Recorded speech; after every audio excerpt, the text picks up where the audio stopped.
তো বন্ধুরা, এই চায়নার এই ছেলেটি একটি কাদা ভর্তি পুকুরের ভিতর এসে গর্ত করতে শুরু করে এবং সে গর্ত করতে করতে গর্তের ভিতর থেকে পানি বের হয়ে আসে। এই ছেলেটি অনেক কষ্ট করছে এবং কষ্ট করে গর্ত করছে।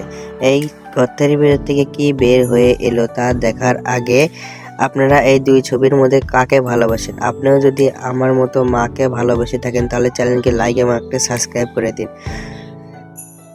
তো বন্ধুরা, দেখতে পাচ্ছেন এই ছেলেটি গর্ত করতে করতে গর্তের ভিতর থেকে একটি অজগর সাপের মতো একটি জিনিস বের হয়ে আসতেছে। আপনারা দেখতে থাকুন এই গর্তের ভিতর থেকে কি বেরিয়ে আসে। তো বন্ধুরা, আপনারা দেখতেই পাচ্ছেন যে গর্তের ভিতর থেকে প্রায় জিনিসটি বের হয়ে এসেছে। সবশেষ আপনারা দেখুন গর্তের ভিতর থেকে কি বের হয়ে আসে। তো দেখুন গর্তের ভিতর থেকে একটি অনেক বড় কুচা মাছ বের হয়ে আসলো।